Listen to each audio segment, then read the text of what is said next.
नमस्कार, मैं डॉक्टर रजनीश कुमार आप सभी का एक बार फिर से हार्दिक स्वागत करता हूं। आज की वीडियो लेक्चर में हम बात करेंगे भारतेंदु के नाटकों का विषय क्या-क्या रहा है, किन-किन विषयों को आधार बनाते हुए भारतेंदु हरिश्चंद्र ने अपने नाटकों को लिखा है। तो सबसे पहले हम उन प्रमुख नाटकों पर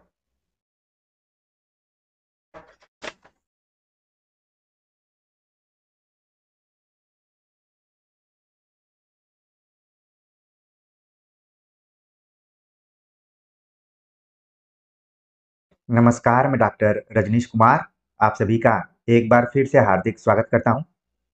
आज की वीडियो लेक्चर में हम बात करेंगे भारतेंदु हरिश्चंद्र के नाटकों के विषय के ऊपर कि आखिरकार भारतेंदु हरिश्चंद्र ने किन-किन विषयों को ध्यान में रखते हुए अपने नाटकों को लिखा था, क्योंकि बदलते हुए पैटर्न में अब सवाल नाटकों के विषय वस्तु पर आधारित भी पूछे जा रहे हैं।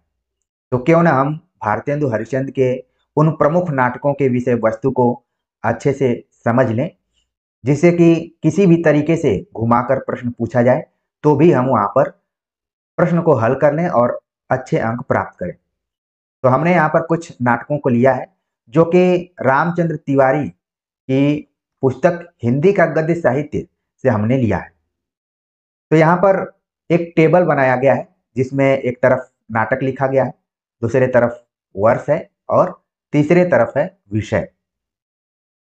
तो वैदिकी हिंसा हिंसा न भवति, हमने जानबूझकर यहाँ पर वर्ष में कोई वर्ष लिखा नहीं है, ताकि आप इस वीडियो लेक्चर को देखते हुए और सुनते हुए ये भी मन में रिवीजन करते रहिए कि कौन सा नाटक कब प्रकाशित हुआ है और वो किस विधा में है। ठीक है, तो वैदिकी हिंसा हिंसा न भवति का प्रकाशन वर्ष आपके मन में आ गया होगा। सन 1873 ईस्वी में इसका प्रकाशन हुआ। इसका जो विषय है, सामाजिक पाखंडों पर तीव्र प्रहार किया गया है। भारतेंदु युग को नवजागरण का युग भी कहा जाता है। इसको हम पुनर्जागरण युग के नाम से भी जानते हैं। ठीक है, तो कहीं न कहीं इन्हीं रचनाओं के कारण इस युग को पुनर्जागरण काल भी कहा गया है। और जब हम राम विलास शर्मा के बारे में बात कर रहे थे, तो उन्होंने भारतेंदु युग को नवजागरण युग से जोड़ा हुआ है। ठीक है, तो वैदिकी हिंसा हिंसा न भवति 1873 में प्रकाशित होता है और इसकी जो विषय वस्तु है, सामाजिक पाखंडों पर तीव्र प्रहार किया गया है। इसके बाद दूसरा नाटक है विषस्य विषमसधम। अब आपके मन में तुरंत आना चाहिए कि इसका प्रकाशन वर्ष क्या होगा। विषस्य विषमौषधम, इसका प्रकाशन वर्ष हुआ 1876 ईस्वी। इसकी जो विषय वस्तु है, बड़ौदा के गायकवाड़ कुप्रबंध के कारण पदच्युत किए जाने तथा उनके स्थान पर सयाजी राव के प्रतिष्ठित होने की राजनीतिक घटना की ओर संकेत किया गया है। यानी जो नाटक है विषस्य विषमौषधम 1876 में लिखा गया और इसमें राजनीतिक घटना को केंद्र में रखा गया है। ठीक है, राजनीतिक घटना के केंद्र में कौन से हैं? बड़ौदा के गायकवाड़। बड़ौदा एक जगह है भारत में, वहां के गायकवाड़ों, यानी आप देखेंगे कि महाराष्ट्र और गुजरात के आसपास का ये इलाका है, वहां के कुप्रबंध के कारण, पद से हटाए जाने के कारण और उसके स्थान पर सयाजी राव को प्रतिष्ठित किया गया। यानी जैसे आज वर्तमान समय में कई बार आप देखें कि अलग अलग राज्यों में सत्ता परिवर्तन होता है, वैसे ही विषस्य विषमौषधम नामक नाटक में भारतेंदु हरिश्चंद्र ने सत्ता परिवर्तन को दिखाया है। एक तरीके से ये पूरा नाटक राजनीतिक घटना पर है। जहां आप पहला नाटक देखें कि ये सामाजिक घटना पर है, सामाजिक पाखंडों पर है, दूसरा नाटक है राजनीतिक घटनाक्रम पे। और दो जो व्यक्तित्वों का नाम या क्षेत्रों का नाम दिया गया है, उनको आपको ध्यान में रखना है। तीसरा नाटक है भारत जननी। भारत जननी का प्रकाशन वर्ष हुआ 1877 ईस्वी में। देश की दुर्दशा के चित्रण के साथ उससे मुक्ति के लिए अपेक्षित सुधारों की ओर संकेत किया गया है। भारतेंदु युग में जहां एक तरफ पुनर्जागरण नवजागरण की चर्चा की जा रही थी, इस पर जोर दिया जा रहा था, वहीं दूसरी तरफ सुधारवाद पर भी जोर दिया गया। इसीलिए आप अगर इतिहास पढ़ेंगे तो ये वही समय 1877 आप देख रहे हैं।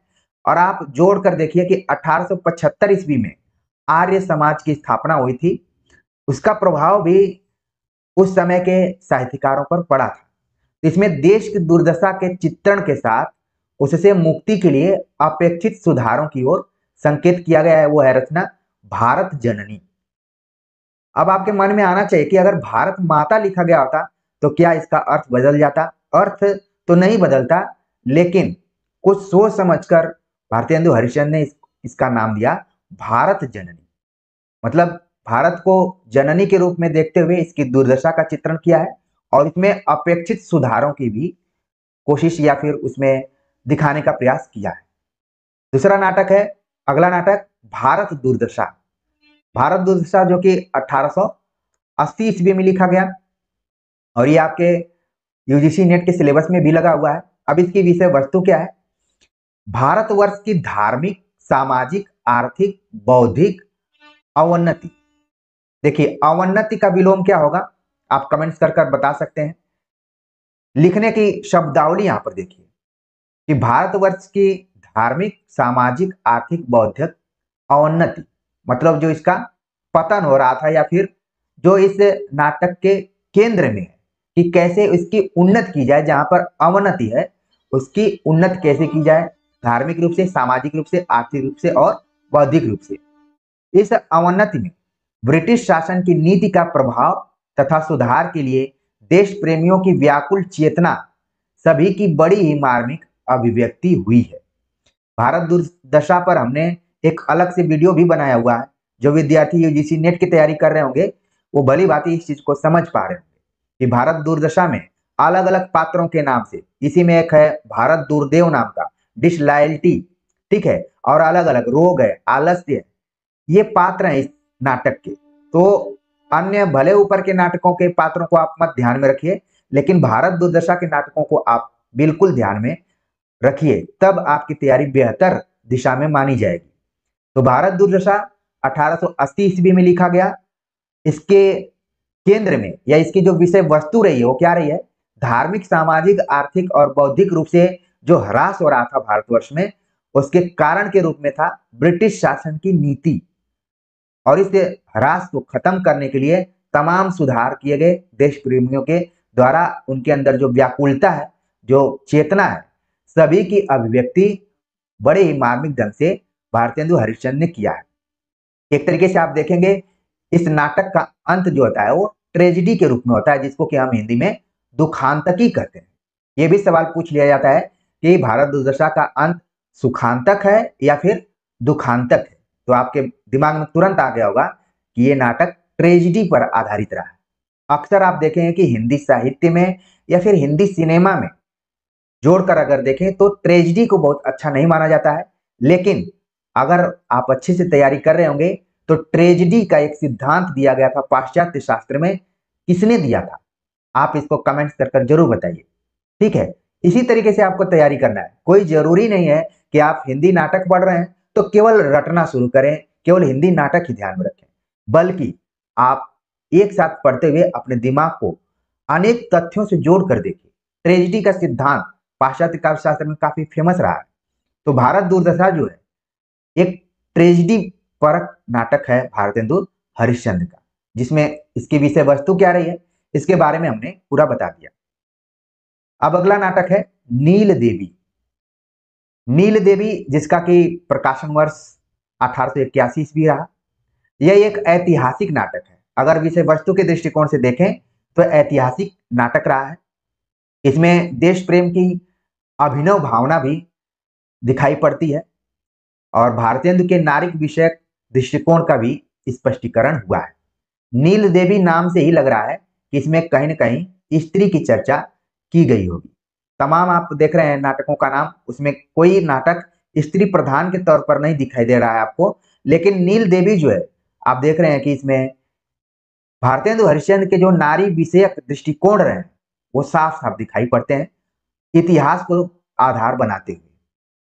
जब हम भारतेंदु हरिश्चंद्र के नारी विषयक पर बात कर रहे हैं तो भारतेंदु हरिश्चंद्र ने स्त्री को ध्यान में रखते हुए एक पत्रिका भी निकाली थी। मेरे संकेत को वो विद्यार्थी बहुत अच्छे से समझ पा रहे होंगे जो कि वर्षों से जुड़े होंगे, साल 2 साल से जुड़े होंगे और लगातार कई परीक्षाओं में सफलता प्राप्त करने के बाद आगे के सफलता की मंजिल की तरफ बढ़ रहे होंगे, वो तुरंत समझ गए होंगे।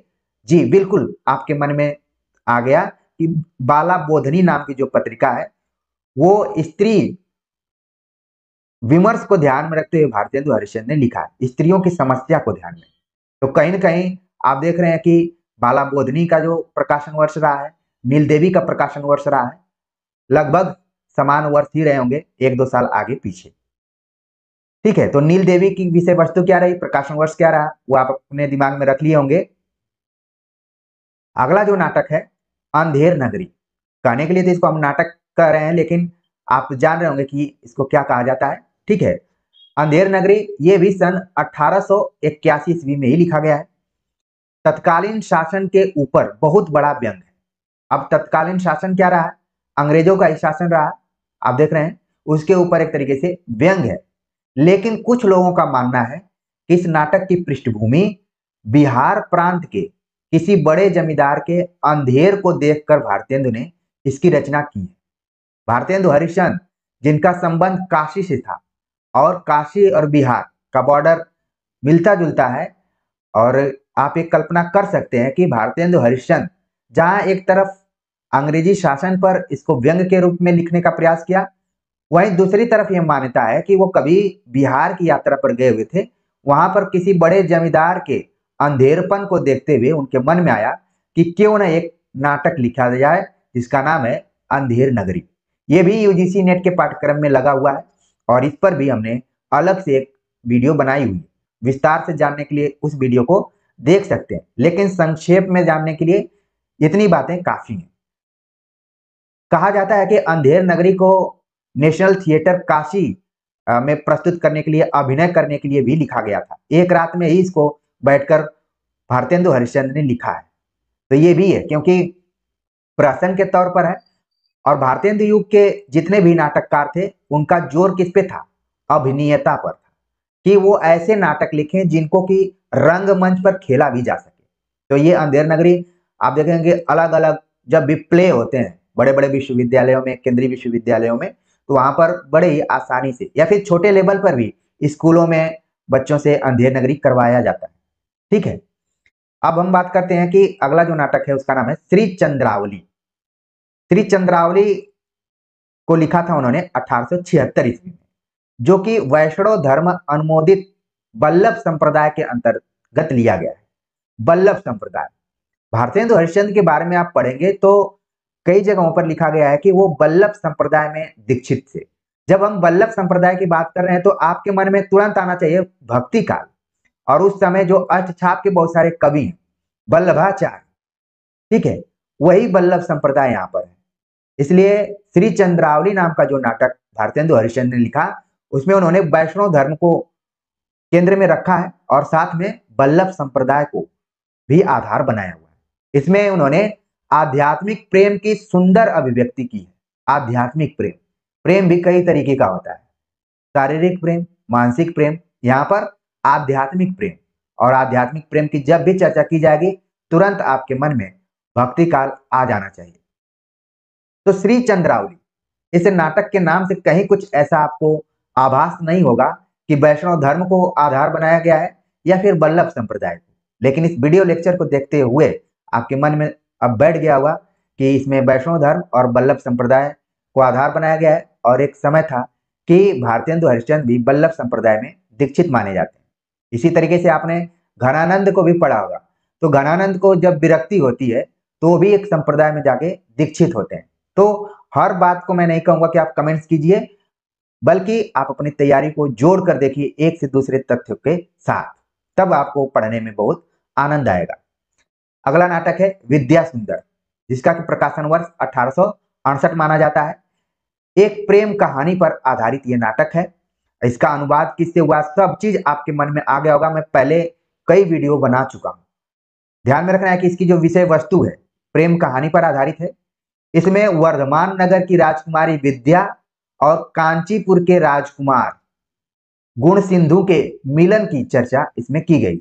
प्रेम, व्याघात और विवाह का वर्णन किया गया है विद्या सुंदर में। तो अब आपको बिल्कुल ध्यान या याद रखने में दिक्कत नहीं होगी, क्योंकि जो विद्या सुंदर है देखा जाए तो नायिका प्रधान नाटक है, क्योंकि इसकी नायिका कौन है? इसकी नायिका है विद्या और इसका जो नायक है गुण। तो विद्या सुंदर नायिका प्रधान नाटक है। नायिका के नाम पर इस नाटक को भारतेंदु हरिश्चंद्र ने अनुदित किया हुआ है बंगला से सन 1868 ईस्वी में।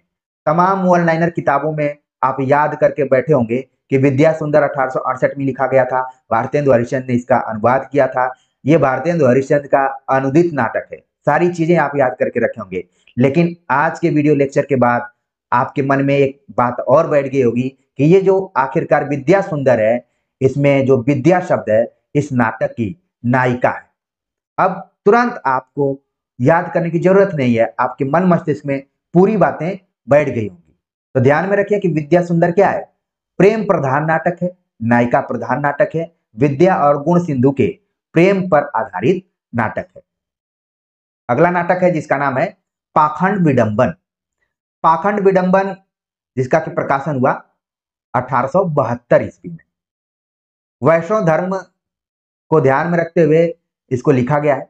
इसके पहले भी आपने एक रचना देखी जो कि वैष्णव धर्म पर थी, श्री चंद्रावली। यहाँ पर पाखंड विडंबन भी है जिसको कि 1872 में लिखा गया है। ठीक है, और ऐसा माना जाता है, यहाँ पर लक्ष्मी सागर वार्ष्णेय का कथन है कि इस प्रतीकात्मक कथा द्वारा यही दिखलाया गया है कि सांसारिक लोग किस प्रकार सात्विक श्रद्धा से विमुख होकर और इंद्रिय जनित सुख में पड़कर धर्म के वास्तविक उदात्त स्वरूप को भूल जाते हैं। उसी को बोला गया पाखंड विडंबन। ठीक है, अगला जो नाटक है उसका नाम है धनंजय विजय। धनंजय विजय जो कि 1873 ईस्वी में लिखा गया। इसकी जो विषय वस्तु है, विराट के यहाँ अज्ञात वास करते समय गायों की रक्षा के लिए अर्जुन का कौरवों से युद्ध तथा उत्तरा और अभिमन्यु के विवाह की कथा है। यहां पर आप देख रहे हैं कि धनंजय अर्जुन का एक नाम भी है, धनंजय। आप पूरा इस भारतेंदु हरिश्चंद्र के नाटकों को याद कर लेंगे, याद करने का प्रयास करेंगे, कमेंट भी करेंगे कि सर नहीं याद हो रहा है, नहीं याद हो रहा है। याद क्यों नहीं होगा? जब आप समझ जाएंगे तो याद भी होगा और आप दूसरे को याद कराने में सक्षम भी होंगे। धनंजय विजय, धनंजय के केंद्र में कौन है? अर्जुन है, और इनका युद्ध हुआ है कौरवों से, जिसमें कि ये विजय हासिल किए हुए। और घटना कहाँ की है? जब कौरवों को 1 साल का अज्ञातवास दिया गया था और ये पहुंचे थे विराट नगर। विराट नगर है, अब ये किस देश में, किस राज्य में है, इसको आप खोज सकते हैं। खोजेंगे तो आप भी मेहनत करेंगे, चीजें आपके दिमाग में तुरंत बैठ जाएंगी। ध्यान में रखना है कि धनंजय विजय 1873 में विराट नगर के राजा जो विराट हैं वहां अज्ञातवास करते समय गायों की रक्षा के लिए, यहाँ पर पशु का नाम भी दिया, गायों की रक्षा के लिए कौरवों से अर्जुन को युद्ध करना पड़ता है और युद्ध में अर्जुन विजित घोषित होते हैं और साथ में उत्तरा और अभिमन्यु की विवाह की भी इसमें कथा है। अगला नाटक है कर्पूर मंजरी। कर्पूर मंजरी जो कि सन 1875 ईस्वी में लिखा गया है। इसमें राजा चंद्रपाल और राजकुमारी कर्पूर मंजरी के प्रेम विवाह का वर्णन किया गया है। तो एक तरीके से आप देख रहे हैं कि कर्पूर मंजरी भी क्या है? नायिका प्रधान नाटक है। नायिका के नाम पर ही इस नाटक का नाम रख दिया गया है। नायक है चंद्रपाल और नायिका है कर्पूर मंजरी। उनके प्रेम और विवाह का वर्णन इसमें किया गया है। मुद्रा राक्षस। मुद्रा राक्षस जो नाटक है ये 1878 ईस्वी में लिखा गया। चाणक्य और राक्षस के राजनीतिक दांव पेच, नंद का नाश, चंद्रगुप्त का सम्राट होना और राक्षस द्वारा चंद्रगुप्त का मंत्रित्व स्वीकार किया जाना इस नाटक की विषय वस्तु है। जब हम मुद्रा राक्षस की बात कर रहे हैं तो आगे चलकर आप देखेंगे कि इसी पृष्ठभूमि पर जयशंकर प्रसाद ने एक नाटक लिखा जिसका नाम है चंद्रगुप्त। आप देख रहे हैं कि अचानक कोई नाटककार अपनी रचना नहीं करता है या नाटक नहीं लिखता है, बल्कि उसकी एक परंपरा भी है। जहां भारतेंदु हरिश्चंद्र ने मुद्रा राक्षस जो कि विशाख दत्त के नाटक का अनुवाद किया है, और पात्र कौन कौन से हैं? चाणक्य, राक्षस। जब चंद्रगुप्त आप पढ़ेंगे तो वहां पर भी इन पात्रों को आप देख सकते हैं। खासतौर से चाणक्य का नाम तो आप देखेंगे ही देखेंगे। तो इस नाटक में नाम दिया गया है राक्षस, ठीक है, मुद्रा राक्षस। तो एक पात्र का नाम तो यहाँ पर आपके मन में आ गया, और चाणक्य को ध्यान में रखना है। और क्या इसमें राजनीतिक दांव पेश किया गया, और इसमें जो नंद वंश का शासक घननंद है उसका नाश किया गया, और चंद्रगुप्त क्या होता है, सम्राट घोषित होता है, और उसका जो मंत्री होता है राक्षस होता है। तो आप देख रहे हैं कि मुद्रा राक्षस को पढ़ते हुए चंद्रगुप्त नाटक भी आपके ध्यान में आ जा रहा है। इसी तरीके से तो तैयारी करनी है आपको। भले प्रकाशन वर्ष आप देख रहे हैं कि अलग अलग तरीके से है, लेकिन विषय वस्तु जो है एक दूसरे से मिलती जुलती हुई नजर आ रही है, पात्रों के नाम भी मिल रहे हैं। आगे बात करें तो अगला जो नाटक है उसका नाम है दुर्लभ बंधु, जो कि सन 1880 ईस्वी में लिखा गया भारतेंदु हरिश्चंद्र का। यह भी अनुदित नाटक है। शेक्सपियर के सुप्रसिद्ध नाटक मर्चेंट ऑफ वेनिस की कथा का भारतीयकरण किया गया है, यानी कि भारत की पृष्ठभूमि में इसको लिखा गया है।